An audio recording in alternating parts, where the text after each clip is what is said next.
ফটোথেরাপির প্রিন্সিপালটা কি, কোনো আইডিয়া আছে? ফটো আইসোমারে কনভার্ট করে দেয়, যেটা ওয়াটার সলিউবল হয়, so it will be easy to explain. সেটা is a minor procedure. Major procedure is structural isomerism.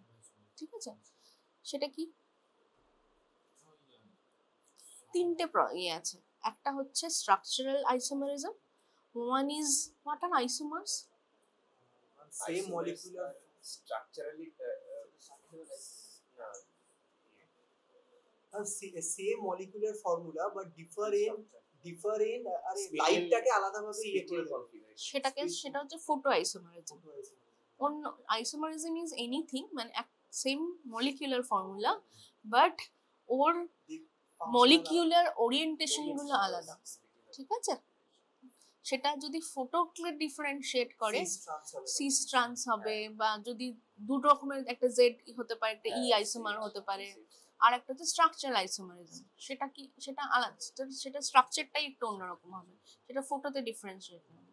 তাহলে তিনটে মেকানিজম দিয়ে ওটা ইয়ে করে। ওয়ান ইজ ফটো আইসোমারিজম করে, সেটা জেড টু ই ট্রান্সফরমেশন করে, আর একটা হচ্ছে স্ট্রাকচারাল আইসোমারিজম করে, সেটা বিলিরুবিনটা ইজ কনভার্টেড টু লুমিরুবিন। হ্যাঁ, third is photo oxidation, that is very minor, সেটা দরকার। তাহলে মেইনলি যেটা দিয়ে এক্সক্রিশন হয় সেটা হচ্ছে স্ট্রাকচারাল আইসোমারিজম, লুমিরুবিনের ট্রান্সফরমেশন। ঠিক আছে, ফটো আইসোমারিজম দিয়ে অনেক তাড়াতাড়ি র্যাপিডলি ওটা ট্রান্সফার হয়ে যায় ইনটু তোর ই আইসোমারিজম, ওটা অনেক ইনস্ট্যান্টেনিয়াস, কিন্তু দ্যাট ইজ মানে ওটা হচ্ছে রিভার্সিবল, ওটা আবার সঙ্গে সঙ্গে ইয়ে হয়ে যায়। তো তাই জন্য ওটা ট্রান্সফার হয়ে গেলেও আবার ফিরে ইয়ে হয়ে যায়। as soon as it reaches the bile duct, ওটা reverts back to the same form. তো সেটা দিয়ে আমি অত বেশি এক্সক্রিশন করতে পারবো না, কিন্তু মেন যেটা ইয়ে সেটা হচ্ছে লুমিরুবিনের, লুমিরুবিন সেটা বেরিয়ে যাচ্ছে শরীর থেকে। That is phototherapy. Phototherapy effective হবে কিনা সেটা দুটো প্যারামিটার আছে।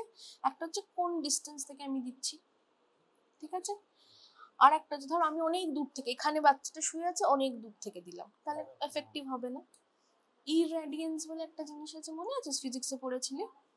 কতটা লুমিনিসিটি, কতটা আলো যাচ্ছে, কতটা লাক্স দিয়ে মেজার করে। ইয়েস, এদেরও একটা রকম লাক্স ভ্যালু আছে, 30 wattage per centimetre square per metre, এরকম টাইপ কিছু একটা। ছেড়ে দেয়, ওটা মনে রাখতে হবে না, বাট ওয়েভলেন্থ ভ্যালু মনে রাখতে হবে। ঠিক আছে, what is the wavelength value? 460 to 490 মধ্যে ওয়েভলেন্থটা হতে হবে। তাই জন্য ব্লু লাইট, বিকজ ওই ওয়েভলেন্থে ওটা বেটার কাজ করে।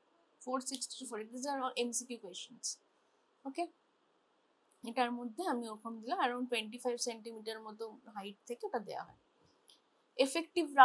এফেক্টিভিটি বাড়ানোর জন্য কি হয়, বাচ্চাটাকে পুরোপুরি এক্সপোজ দ্য বডি, যতটা ভালো সারফেস এরিয়া পাবো তত ভালো, কিন্তু দুটো আই আর জেনিটালিয়া শুড বি কভার্ড।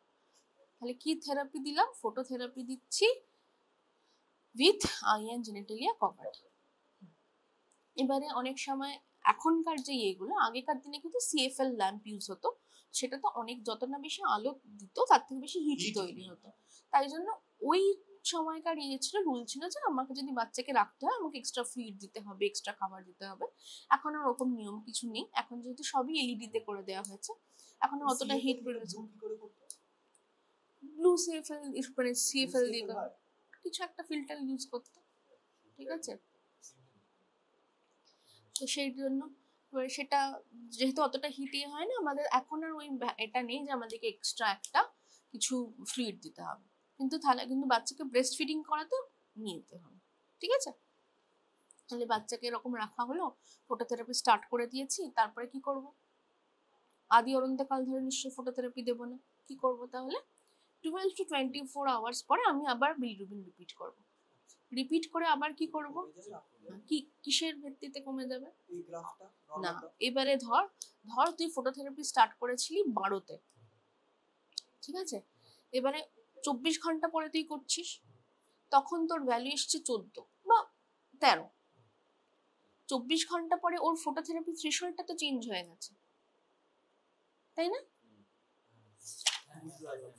ইউনিটে চেঞ্জ হয়ে যাবে। ধর এখানে থেকে শুরু করেছিলাম, আচ্ছা ঘন্টাটা তো বেড়ে যাবে। ঘন্টাটা বেড়ে গেল, তাহলে আমার ওইখানে ফটোথেরাপি লাগবে কি লাগবে না ওই সেটা আবার এজের দেখতে হবে। রেসপেক্টে দেখবো। মোস্ট অফ দ্য টাইমস কমেই যায়, কিন্তু অনেক সময় তো স্ট্যাটিকই রয়ে গেল, 12 ছিল আবার 12ই রইলো, কিন্তু 24 ঘন্টা পরে যদি পরে তো 12ই 12টা লাগলে ঠিকই কিন্তু হয়ে যেতে 12টা পারে। ওর লেভেলের হ্যাঁ, জন্য ঠিক হয়ে আছে, যেতে পারে। ঠিক আছে, তাহলে এটা উইল ঘন্টায় এগেন, বলেই check করতে হবে। হ্যাঁ, কিন্তু একটা লেভেলের পর তো প্ল্যাটু হয়ে গেছে। ধরেন আমি ওকে কতটা 96 আওয়ার্স এর মধ্যে দিয়েছি, তাহলে সেটাই এলো, বুঝতে পেরেছি। বুঝতে পেরেছিস?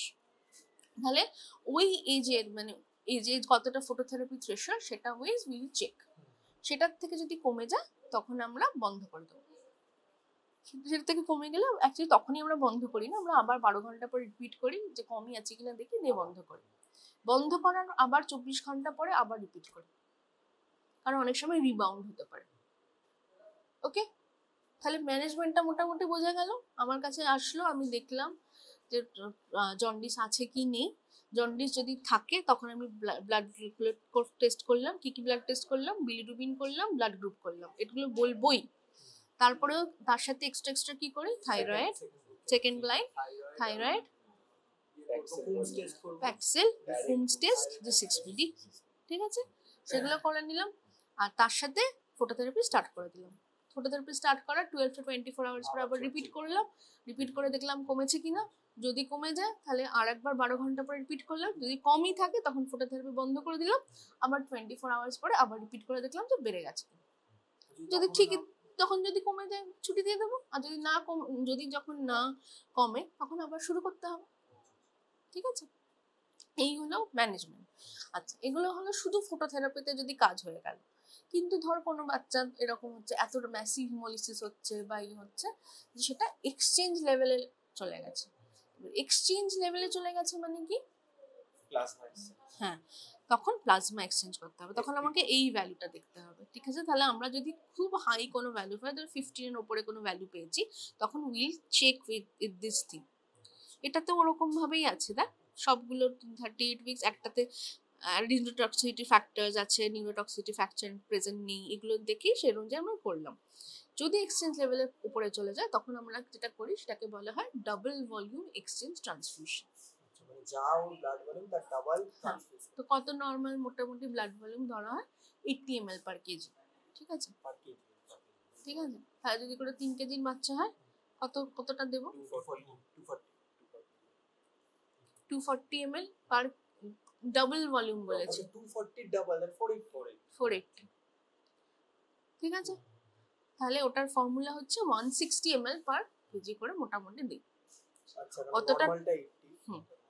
মানে কি ব্লাড দিয়ে করব exchange transfusion, fresh frozen plasma কি ব্লাড দিয়ে আরবিসি করতে হবে। আমি যে 1:1:1 না, মানে কি ব্লাডে কি ব্লাড গ্রুপ দিয়ে করব, কি ব্লাড, সেটা যদি সেটা যদি না পাই বা না হলে আমরা চাই করব নিজের ব্লাড গ্রুপটাই না, দেব। বলছি সেটা দুটো ডিফারেন্সই আছে। একটা RH নেগেটিভ, যদি RH ইনকম্প্যাটিবিলিটি হয় তাহলে কি ব্লাড দিয়ে করব, তখন ও নেগেটিভ দেব, অথবা যদি বাচ্চার ব্লাড গ্রুপ ধর বি নেগেটিভ হয়, বি পজিটিভ যদি হয় তাহলে বি নেগেটিভ দেব। বাচ্চার ব্লাড গ্রুপ কিন্তু negative RH should be negative, আর ABO শুড বি বাচ্চারটা অথবা ও। যদি এটা ইনকম্প্যাটিবিলিটি হয় তো, যদি RH ইনকম্প্যাটিবিলিটির জন্য হয়ে থাকে, RH ইনকম্প্যাটিবিলিটি ফার্স্ট চাইল্ডে তো হয় না, সেকেন্ড Second child এ। অ্যান্টিবডিটা ফার্স্ট চাইল্ডে পড়ে। হ্যাঁ, তাহলে প্রিভেন্ট করার জন্য হোয়াট ডু ইউ ডু, ওই মাদারকে অ্যান্টি কখন দেয়া হয়, after birth, within 72 hours of first birth। First birth. এই বাচ্চাটাকে, এই বাচ্চাটার জন্য কিছু দেয়া হয় আবার,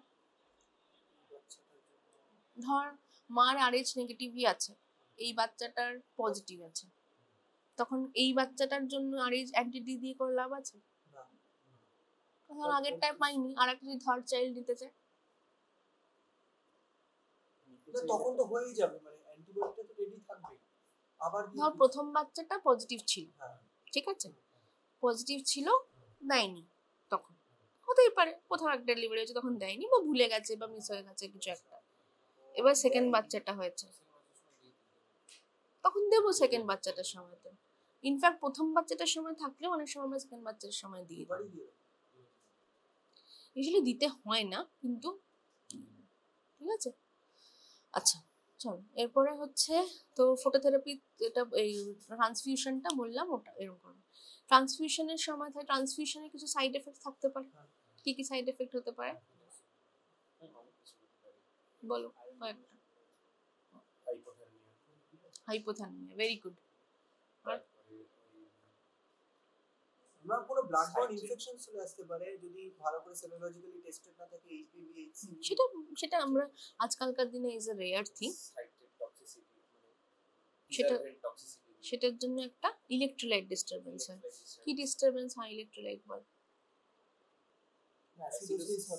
ক্যালসিয়াম কমে যায়, হাইপোক্যালসিয়াম, ঠিক আছে। তাহলে কিছু কিছু আরেকটা জিনিস হতে পারে হাইপার ক্যালেমিয়া। হাইপার ক্যালেমিয়া মানে পটাশিয়াম বাড়ছে, সেটা কিন্তু সেল লাইসিসের জন্য, ঠিক আছে। দুটো মনে রাখবি, ইলেকট্রোলাইট ডিস্টারবেন্স মনে রাখবি, যদি নাম বলতে হয় তাহলে দুটো বলবি, একটা হাইপোক্যালসিয়াম মানে ক্যালসিয়াম কমে যাচ্ছে, আর একটা হচ্ছে হাইপার ক্যালেমিয়া। এই দুটো মেইনলি হয় সাইট্রেটের জন্য, ঠিক আছে। ওকে, তাহলে এইগুলো হচ্ছে main. Hypothermia is a very very complication, মানে হতেই, মানে ওটা হয়ই, কারণ মোস্ট অফ দ্য টাইমস আমাদের সেটআপে ওই ব্লাড ওয়ার্মার ওয়ালা পাই না, ঠিক আছে। তাই জন্য যদি ব্লাড ওয়ার্মার দিয়ে আমরা ব্লাডটা দিতে পারি তাহলে ওটা কম চান্স অফ হাইপোথার্মিয়া, কিন্তু যদি না থাকে তো হাইপোথার্মিয়া একদম হয়ই হয়। তো তাই জন্য সবসময় মনিটর করতে হয় আমরা ডবল ভ্যালিউটা, ঠিক আছে। কিভাবে করা যায়, কোথায় কিভাবে করে কোনো আইডিয়া আছে? ডিভিটি, ডাবল ভলিউম ট্রান্সফিউশন, কি করে অ্যাকচুয়ালি? না, ইউজুয়ালি যেটা আমরা করি, যেটা তোরা এখানে দেখতে পাবি বলে আমার মনে হয় না, তাই বলে দিচ্ছি মুখে, আমরা একটা আম্বিলিক্যাল ক্যাথেটার করি, আম্বিলিক্যাল ভেনাস ক্যাথেটার করা হয়, করে সেটাতে 3 ওয়ে এরকম একটা ক্যানিউলা দেওয়া হয়, ঠিক আছে। এরকম একটা আম্বিলিক্যাল ক্যাথেটার থাকে, এখানে ধর এটা ইয়েতে গেছে, এরকম 3 ওয়ে ক্যানিউলা থাকে, একটা দিয়ে ব্লাড ঢোকে, একটা দিয়ে ব্লাড বার করা হয়, পুশ-পুল টেকনিকে করা হয়, ঠিক আছে। আমরা এরকম ভাবে একটা সিরিঞ্জে করে ব্লাড টানি, দিয়ে একটা দিকে ডিসকার্ড করে দিই, আবার খানিকটা করে ওইখান থেকে এরকম একটা ব্লাড ঝোলানো থাকে, এখানে একটা ব্লাড ব্যাগ ঝোলানো থাকে, এখানে একটা এই পাইপটা আর একটা দিকে তোর এটা ডিসকার্ড করে দেয়, এখান থেকে আমরা ব্লাড টানি, দিয়ে প্রথমে আগে ব্লাড বাচ্চার থেকে টেনে নেওয়া হয়, ছোট ছোট করে একটা 10 ml বা 20 ml এর সিরিঞ্জ নেওয়া হয়, এরকম ব্লাড টেনে ডিসকার্ড করে দেওয়া হলো, আবার ওখান থেকে তারপরে এখানে এটাকে লক করে দেওয়া হয়, দিয়ে আবার এখান থেকে ব্লাড টেনে এই সিরিঞ্জটা ভরা হয়, দিয়ে এটাকে পুশ করে দেওয়া হয়, তারপর আবার হ্যাঁ পুশ করে দিল। ওই একটা ওই সাইকেল হয়, এগুলো ছোট ছোট সাইকেল, মানে 5 থেকে 10 মিনিটের সাইকেল, পুশ পুলের সাইকেল, খানিকটা ওয়েট করে আবার খানিকটা ব্লাড টেনে, যাতে করে হিমোডাইনামিক ইনস্টেবিলিটি না হয়, কারণ তুই ব্লাড টেনে বার করে দিচ্ছিস খানিকক্ষণের জন্য, বাচ্চাটার তো হাইপোভলিমিয়া হয়ে যাচ্ছে, খুব স্লোলি টেনে বার করতে হয়, ছোট ছোট 5 ml বা 10 ml করে আমরা বার করি, ঠিক আছে। তাহলে এই হলো ডিভিট, ওকে। আচ্ছা, আমাদের কয়েকটা টার্মস জানতে হবে, একটাকে বলা হয় ব্রেস্ট ফিড জন্ডিস, একটাকে বলা হয় breast milk jaundice. Breast feeding jaundice কাকে বলে আর মিল্ক জন্ডিস কাকে বলে জানতে হবে। What is breast feeding jaundice, any idea? Breast feed করলে মানে করা হয়েছে, যদি ইনঅ্যাডিকুয়েট ব্রেস্ট ফিডিং এর জন্য জন্ডিস হয় সেটা হচ্ছে ব্রেস্ট ফিডিং জন্ডিস। ব্রেস্ট মেট মানে হচ্ছে ব্রেস্ট ফিডিং কমপ্লিট ছিল না, ব্রেস্ট ফিডিং জন্ডিস যেটা, সেটা ইউজুয়ালি একটু আগে হয়, ঠিক আছে। সেটাতে হচ্ছে ইনঅ্যাডিকুয়েট ব্রেস্ট ফিডিং, মানে আমাদের জন্ডিস কেন হচ্ছিলাম বলেছিলাম, একটা কারণ ছিল না যে পলিসাইথেমিয়া হচ্ছে, তাহলে যদি আমরা লিকুইড ইনটেক কম হয় তাহলে ওর একটু রিলেটিভ হাইপোভলিমিয়া হচ্ছে না, তো যদি ওর ইনঅ্যাডিকুয়েট ফিডিং হয় তাহলে হয়, তাহলে একটুখানি ইন্টারহেপাটিক সার্কুলেশনটা হ্যাম্পার্ড হয়, একটু ওর ক্লিয়ারিংটা কম হয়, ওই যে স্টুল দিয়ে বেরিয়ে যাচ্ছে খানিকটা সেটা কম হয়, তো সেইগুলোর জন্য ব্রেস্ট ফিডিং জন্ডিস হতে পারে। মানে ইনঅ্যাডিকুয়েট ব্রেস্ট ফিডিং এর জন্য যদি জন্ডিস হয়, that is breast feeding jaundice. And what is breast milk jaundice? Breast milk জন্ডিসে দেখা যাচ্ছে যে এটা একটু পরে ডিলিট জন্ডিস হতে পারে, ধর 2 থেকে 3 সপ্তাহ পরে জন্ডিসটা হলো, তখন দেখা যায় যে ব্রেস্ট মিল্কে there are some elements which inhibits this মানে কনজুগেশন, ঠিক আছে, ডিকনজুগেট করে দেয় বিলিরুবিনটাকে, সেইগুলো গ্লুকুরোনিডিস বলে ওগুলোকে।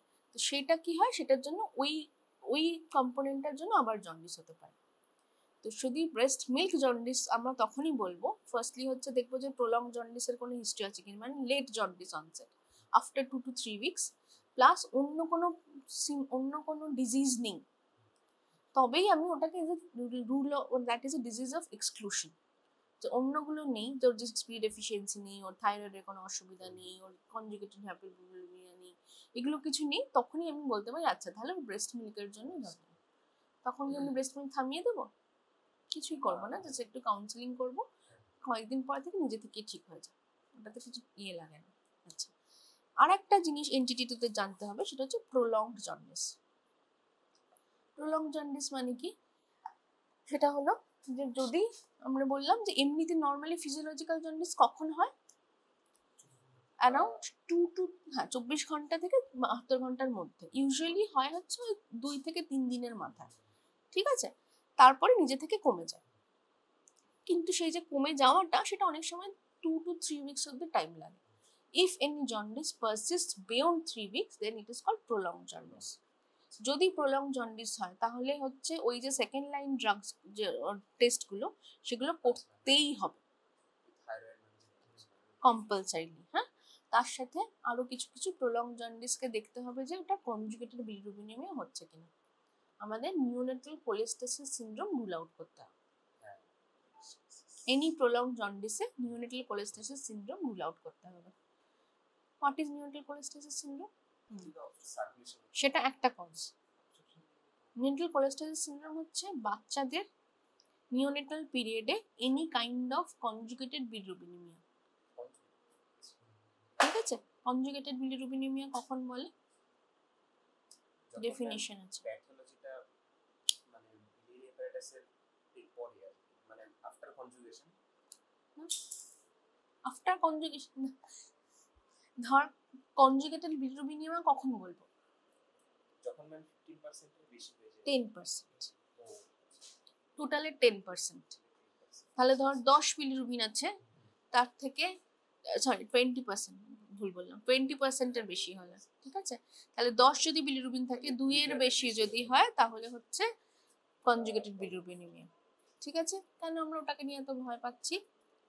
Because most of the times NCS মানে neonatal jaundice, neonatal cholestasis syndrome দেখা গেছে কোনো একটা বড় প্যাথোলজির জন্য, আইদার বাচ্চাটা বিলিয়ারি অ্যাট্রেসিয়া আছে, অথবা কোলেডোকাল সিস্ট আছে, অথবা হয়তো কোনো সেপসিস আছে, অথবা কোনো একটা আইইএম আছে, আইইএম মানে ইনবর্ন এরর অফ মেটাবলিজম আছে, কোনো একটা সিরিয়াস গ্রিভাস ডিজিজ আছে, সেটার জন্য ও কোলেস্টেসিস নিয়ে প্রেজেন্ট করছে,